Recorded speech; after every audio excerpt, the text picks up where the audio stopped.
လက်ရဘလူးကခင်မုံကိုလမ်းနဲ့ထိုးဆိုင်နေတဲ့အဆောင်ကိုဓာတ်နဲ့ပတ်ပြီးရွေ့စင်စီလို့ခင်မုံကိုပြေးပွေတယ်ခင်မုံကတမ်းမထွက်နိုင်သူ့ကိုတစ်ချက်သာကြည့်နိုင်ပြီးမေးစင်ကြတယ်နှာခေါင်းပါးစပ်တွေကသွေးတွေစီးကြနေတဲ့ခင်မုံကိုသူကြမ်းတမ်းစွာနဲ့လှုပ်ရမ်းခေါ်ပြီးပဲခင်မုံမထူးနိုင်တော့သူ့ဘဝရဲ့နောက်ဆုံးအချိန်တွေကိုအမှုတော်ခြေပွန်စွာထမ်းရရင်အပြစ်ကြွေးတွေပေးဆက်သွားရင်ကခမမြန်ကြီးပဲထွက်ခွာသွားခဲ့ရရှာ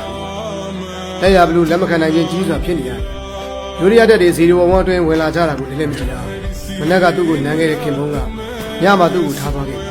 ကြည်လင်တောက်ပါလေးရှိတဲ့မျက်လုံးတွေကအခုကလှုပ်ရှားမှုမရှိတော့တရက်တာအချိန်အတွင်းမှာပဲခင်မုံကရက်တာကိုပွင့်လင်းစွာလက်ဟာသွားတယ်ကသေးတွေရဲ့သစ္စာကြီးမှုကိုလည်းအသက်နဲ့ရင်းနှီးတတ်ပြီးပြသွားခဲ့တယ်သူကခင်မုံလောင်းကိုပြိဖက်ပြီးဘုံပလေးတကောင်ဦးသလိုရှိရှိသမျှအတန်ကုန်တဲ့အထိကျဲလောင်ပြင်းထန်စွာနဲ့ဆွဆွနေနေអော်လိုက်တယ်သူ့အော်တန်ကြီးကဇီရီဟောင်းဝန်းအတွင်းခြောက်ချားစရာထွက်ပေါ်လာမိတိုင်နေတဲ့သူ့ရဲ့တပ်သားတွေတိုက်ခိုက်နေကြသူတွေတိုက်ခိုက်ဖို့ပြေးလာကြသူအားလုံးတစ်ချက်တုံသွားကြတယ်လက်ရဘလူးကခင်မုံလောင်းကိုလွတ်ချလိုက်တယ်သူ့ခေါင်းထဲမှာဘာမှမရှိ